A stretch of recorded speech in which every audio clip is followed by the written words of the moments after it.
ఈ కొత్త సంవత్సరం రాబోయే 22 సంవత్సరాలకి ఒక వికసిత భారత్, స్వర్ణ ఆంధ్రప్రదేశ్, మనం స్వాతంత్రం సిద్ధించి 100 సంవత్సరాల వేడుక పూర్తి చేసుకునే సందర్భంలో ఏవైతే లక్ష్యాలు నిర్దేశించుకున్నామో ఆ లక్ష్యాలకి పునాదులు ఈ సంవత్సరం నుంచి పడాలని కోరుకుంటూ, మిత్రులారా, గత 7 నెలల క్రితం ఈ రాష్ట్రంలో చంద్రబాబు నాయుడు గారి నాయకత్వంలో ఎన్డీఏ ప్రభుత్వం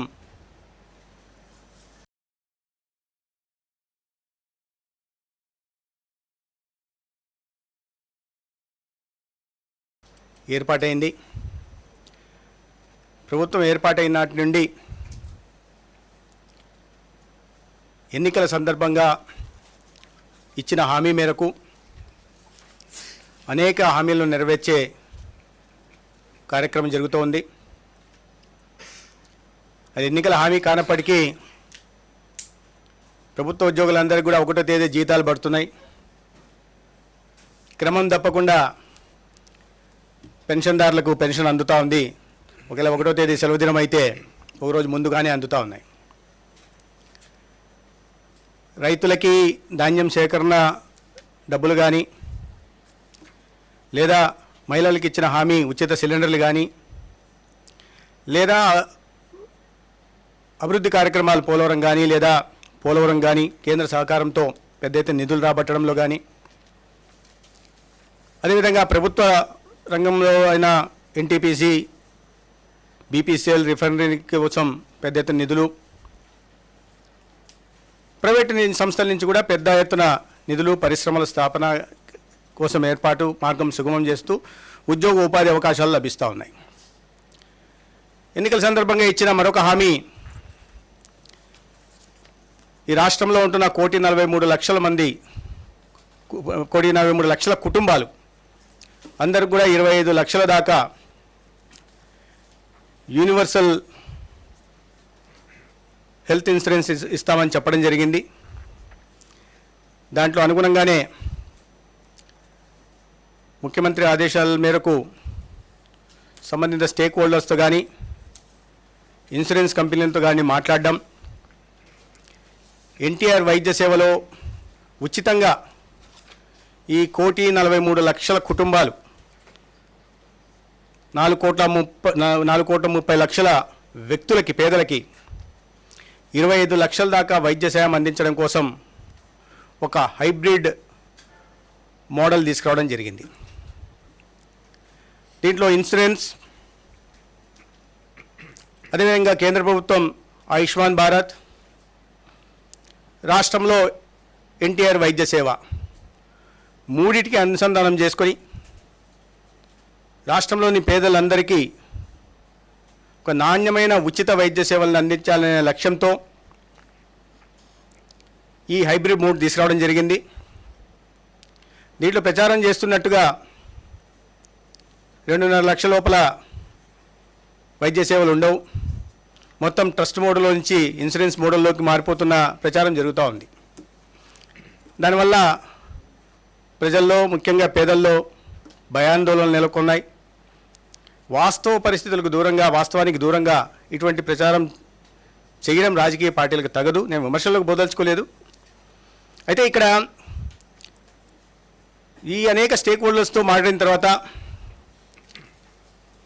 ముఖ్యమంత్రి గారి సమక్షంలో సమీక్షలు చేసిన తర్వాత వచ్చిన నిర్ణయం ఏంటంటే, ఈ రాష్ట్రంలో 2.5 లక్షల రూపాయల వరకు క్లెయిమ్స్ కోసం ఇన్సూరెన్స్ మోడ్లోకి వెళ్ళాలని, తర్వాత 61 లక్షల కుటుంబాలకి ఆయుష్మాన్ భారత్ ద్వారా కూడా 5 లక్షల దాకా వైద్య సాయం అందుతుంది. కాబట్టి దానిని అనుసంధానం చేసుకుంటూ ఈ 2.5 లక్షల రూపాయలు పైగా వైద్య సేవల కోసం 25 లక్షల దాకా ట్రస్టు, ఎన్టీఆర్ వైద్య సేవ ట్రస్టే భరించేలాగా నిర్ణయం తీసుకోవడం జరిగింది.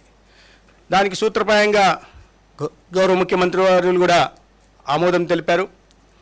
ఇప్పటికీ దాన్ని మరింత స్టేక్ హోల్డర్స్తో మాట్లాడుతూ మరింత విస్తృతంగా, స్టేక్ హోల్డర్స్ అంటే ప్రైవేట్ హాస్పిటల్స్తో కానీ, ఇన్సూరెన్స్ కంపెనీలతో కానీ, ఇతరత్ర మాట్లాడడం జరుగుతోంది. దీంట్లో అనేక విషయాలను పరిగణలోకి తీసుకురావడం జరిగింది. దేశంలో దాదాపు 10 రాష్ట్రాల్లో ఏ పద్ధతిని అవలంబిస్తున్నారు, ఏ పద్ధతి అయితే పేదలకి ఎక్కువ సహాయం లభిస్తుంది, వైద్య సేవలు అందుతాయి అనే విషయాన్ని పరిగణలోకి తీసుకోవడం జరిగింది.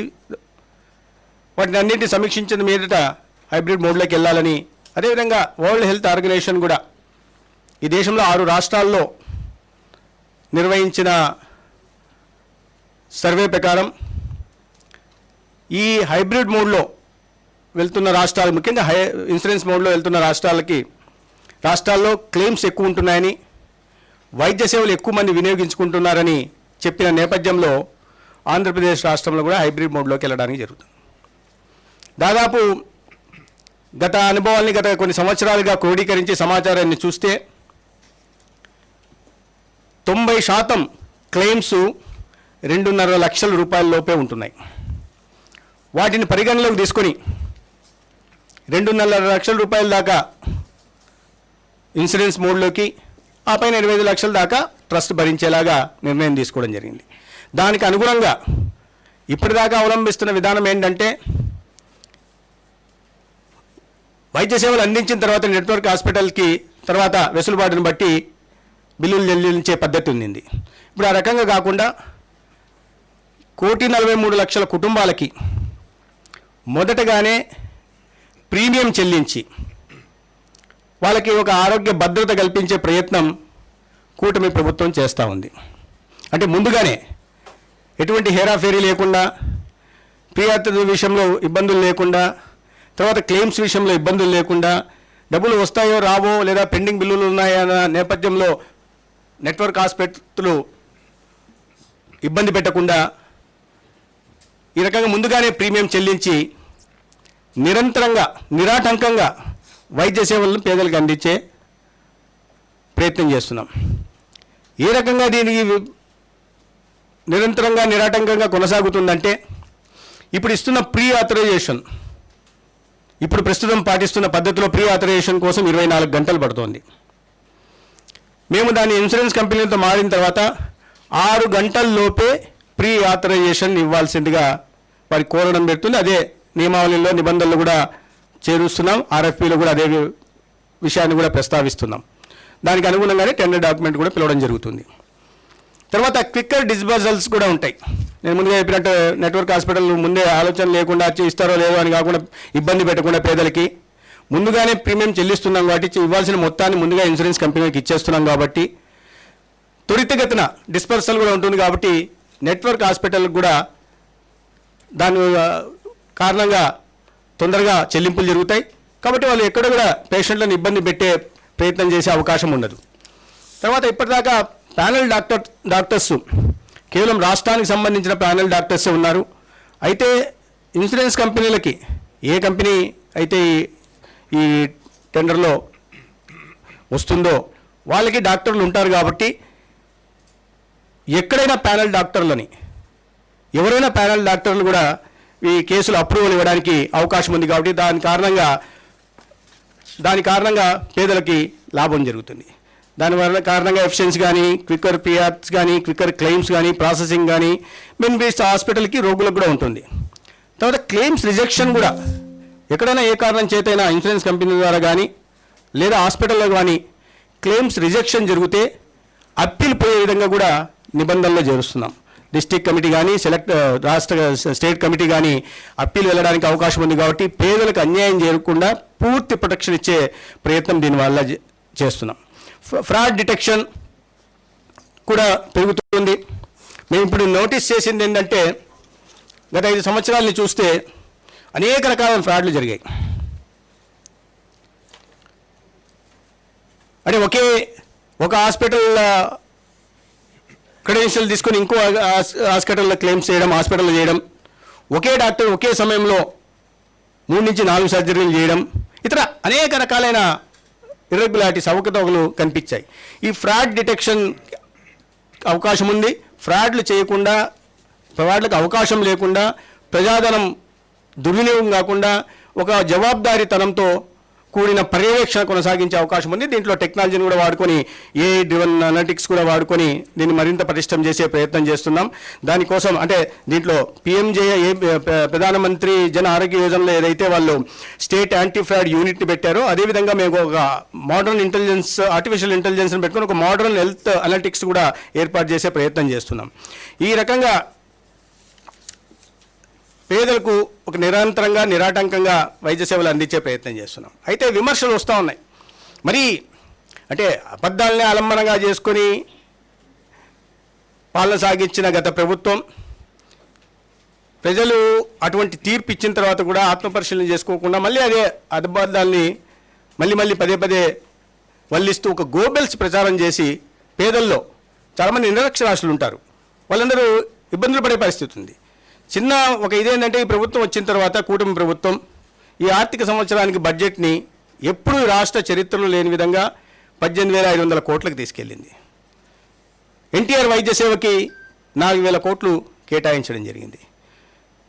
అయినప్పటికీ కూడా అసత్య ప్రచారాలు చేస్తున్నారు. మరి చిత్తశుద్ధి తీసేస్తారు, పేపర్లో చూస్తున్నాను నేను, పూర్తి తీసేస్తున్నారు, 2.5 లక్షల లోపల లేదు, దానికి ఆరోగ్యశ్రీకి మంగళం పలికేశారు. ఇలా బీమా కంపెనీ లాభాపేక్ష ముందు పేదలకు ఉచిత వైద్యం మేము ఎటువంటి ఇది చేస్తున్నామంటే ఎంత మొత్తం అయితే క్లెయిమ్స్ ముందు ప్రీమియం రూపంలో చెల్లిస్తున్నామో దానికన్నా తక్కువ క్లెయిమ్స్ ఉంటే ఉదాహరణకు 100 రూపాయలు 75 రూపాయలు మాత్రమే క్లెయిమ్స్ ఉన్నాయనుకోండి, ఆ మిగిలిన 25 రూపాయలని ఆ ఇన్సూరెన్స్ కంపెనీలు మళ్ళీ రాష్ట్ర ప్రభుత్వానికి తిరిగి ఇవ్వాలి. ఇది నిబంధనలో పేర్కొంటున్నాం. క్లెయిమ్స్ ప్రీమియం కన్నా క్లెయిమ్స్ తక్కువైతే ఆ మిగిలిన మొత్తాన్ని రాష్ట్ర ప్రభుత్వానికి ఇవ్వాలి. అంటే ప్రజల డబ్బుని ఎంత జాగ్రత్తగా చూసుకుంటాం, దాన్ని ఎలా రకంగా సద్వినియోగం చేసుకోవాలో కూడా దీంట్లో మీరు ఆలోచించాల్సి ఉంది.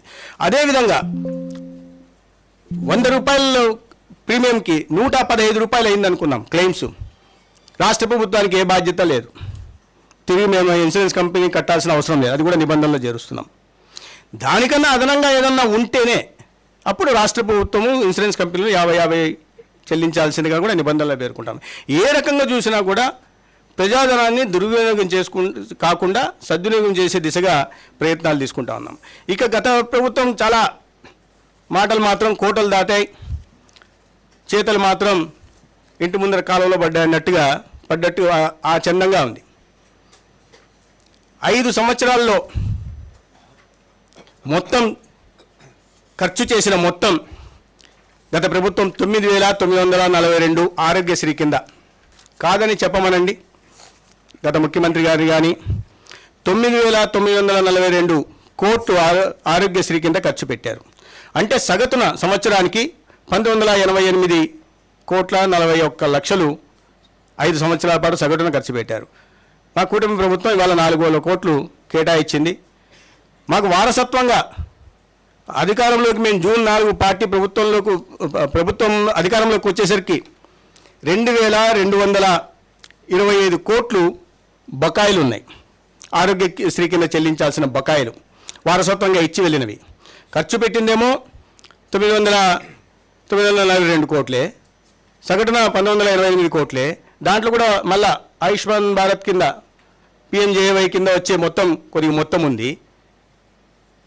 ఇంత వారసత్వంగా 2,000 ఈనాటికి కూడా గత ప్రభుత్వం పెట్టిపోయిన బకాయిలనే చెల్లించుకుంటా ఉన్నాం. 1,350 కోట్లని ఇప్పటికే నెట్వర్క్ ఆసుపత్రులు చెల్లించడం జరిగింది. దాదాపు 970 కోట్లు సిఎఫ్ఎంఎస్కి అప్లోడ్ చేయడం జరిగింది. సో ఎటువంటి ఇబ్బంది లేకుండా పేదలకి ఒక ఉచితమైన నాణ్యమైన ఎటువంటి ఇబ్బందులు అడ్డంకులు లేకుండా త్వరితగతిన అందించే ప్రయత్నం చేస్తున్నాం. కాబట్టి ప్రజలు ఇటు అపోహల్లో పడకూడదనే విషయం చెప్పే ప్రయత్నం చేస్తున్నాను. ఇంకోటి నేను ఫ్రాడ్ డిటెక్షన్ గురించి చెప్పా. ఫ్రాడ్ డిటెక్షన్ కన్నా ముందు మొత్తం 5 ఏళ్లలో ఈ 9,942 కోట్లు ఖర్చు పెట్టారని నేను చెప్పాను. 38 లక్షల కుటుంబాలు ఈ ఆరోగ్యశ్రీ ద్వారా లబ్ధి పొందాయి.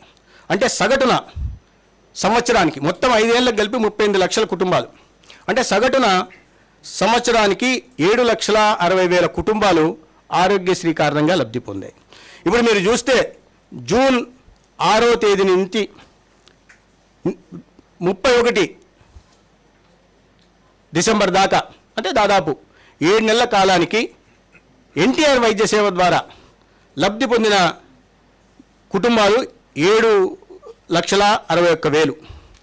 అంటే వాళ్ళు 12 నెలల్లో ఎన్ని కుటుంబాలు లబ్ధి చెందాయో ఆ లబ్ధిని 6.5 నెలల కాలంలోనే ఎన్టీఆర్ వైద్య సేవ ద్వారా అందించడం జరిగింది. అంటే ఇప్పుడు ఎవరు దీన్ని నిర్వీర్యం చేసినట్టు, ఎవరు బెస్ట్ పట్టించినట్టు, ఎందుకు ఇట్లా అపవాదులు వేస్తున్నారు, ఎందుకు అసత్య ప్రచారాలు చేస్తున్నారు?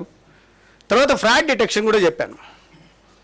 5 ఏళ్లలో మొత్తం ఫ్రాడ్ల కారణంగా వేసిన పెనాల్టీలు 16,30,00,000 అయితే 5 ఏళ్ళకి.